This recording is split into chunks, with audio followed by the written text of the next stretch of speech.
hey there, welcome back to another episode of Ask Amanda Anything.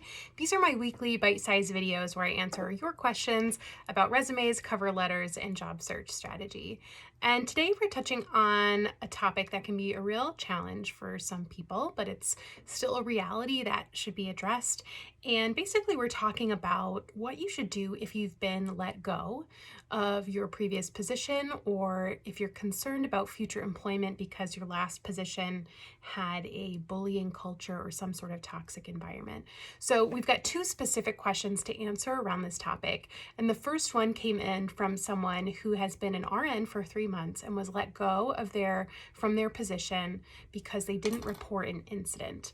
Now, that's all that I had from the question. I'm going to assume that there was maybe a medication error or some sort of reportable event that wasn't reported by this new nurse, and that's why they were let go. And they wrote in asking, what should they do because they're concerned about their future employability.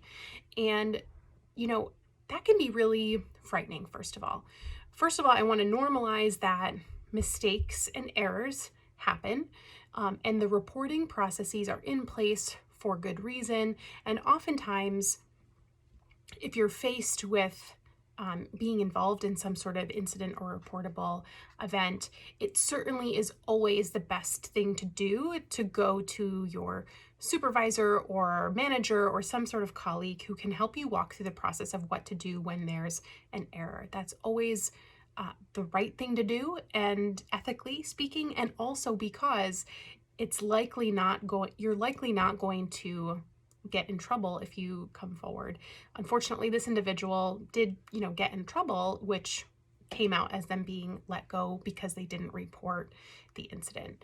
So, the question is, how do you now try to sell yourself to get another position when you kind of have this strike on your work history? And this happens. I don't think it's fair to pretend that all of us is perfect and that no one has ever been let go from a position. I know some people haven't, so this may not be applicable, but plenty of people have, and they still deserve to know how to approach this situation so that they can have another chance to be, an employee who is able to, get a job despite this challenge or hiccup in the past.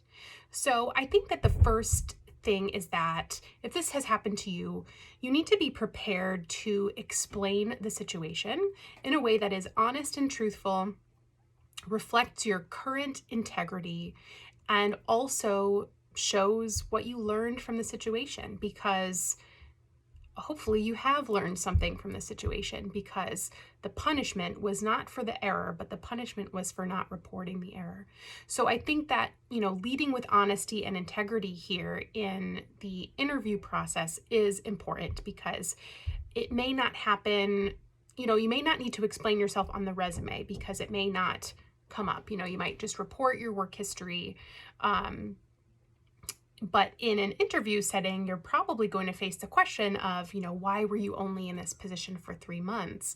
And you need to be truthful here, because if you're not, and they go to verify your work history, this information will come out that you were let go, and it will be another example of not telling the truth and will really kind of kill your chances of getting this job. So I think that, be prepared in the interview to explain yourself. And if they don't even ask, it needs to be brought up. And as a new nurse who, made this mistake within the first 3 months, I think you have a lot of opportunity to explain, the situation, why, and, kind of your thought process behind whether or not you should report it, why you decided not to, and where you went wrong, and what you will do differently moving forward. What's the lesson here? Is the lesson that you now understand that it's important to lean on your colleagues and talk with your nurse manager, and that these events, once they're reported, are ultimately, for the betterment of the patient, the institution, and the unit, to discuss this. So that is my top recommendation, is to be prepared to explain yourself with honesty and also showcase what you have learned moving forward. This would be a good example of when it could be helpful to have someone who worked with you, who could speak to your other skills or integrity, to kind of vouch for you or sponsor you or word of mouth refer you to a position, because this can be a challenge to overcome if it's clear from your application that you've had a short period of employment due to a layoff. So I think as much as you can kind of lead with honesty and face the problem head on, the better it will be in the long run. The second question came from someone who asked, what if my last position had a bully culture? How do I fill out the application when they ask for my supervisor's name and information? And, I will say that when they are verifying your employment, they're not asking reference type information. Okay, so when you apply for a job, most often you will have to report your previous employers with your supervisor's name and number. And that's not for the purpose of references, that's for employment verification. So the potential employer for the job you're applying to is going to call and verify that you were in fact employed there and ask if you were eligible for rehire. So the first question, the example from the first question, this is going to be someone who probably wouldn't be eligible for rehire, because when you're let go due to an error, that type of thing, you may not be eligible for rehire. That's like a classification that HR puts on your file, on your record.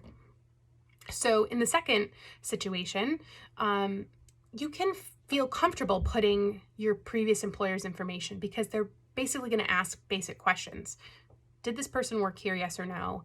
Are they eligible for rehire? Yes or no? Now, when you get to submit your references, which is a different part of the hiring process, you get to choose those people.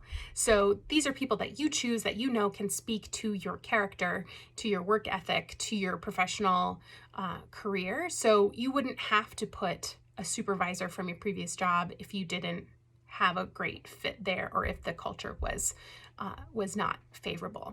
You may or may not decide to be prepared in an interview to explain why you left your previous job.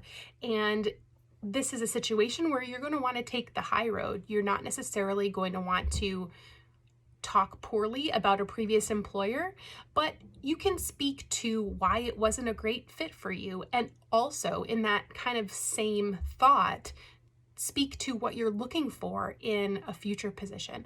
So you may decide to say, I decided it wasn't a good fit because there wasn't, openness and collaboration among the staff. And, you can use whatever examples you want without being critical to the point where you're complaining, I guess. So in the same breath, you want to be able to say, and I'm really hoping to learn about that your unit is supportive of nurses or whatever it is. Like I'm looking to join a unit that has a strong culture. However, whatever you're looking for, whatever wasn't a good fit about this previous job, work that into what you're looking for in this future job, because it's also your opportunity to see whether it's going to be a good fit for you. Because just as success can leave clues, so can misery. So it's really up to you during this application and hiring process, the interview process rather, to see if there are any clues that make you think that this isn't going to be a good fit too. So that's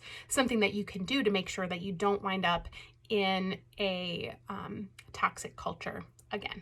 So hopefully that this has been helpful. I know these are a little bit more challenging questions, not as cut and dry, but these are situations that I think many of us deal with, so it's important to know how best to equip ourselves to advocate for ourselves moving forward, even if we have some challenges in our work history or some situations in the past that weren't favorable. So I hope this has been helpful. Please leave any comments or questions down below, and I'll catch you next week for another episode of Ask Amanda Anything.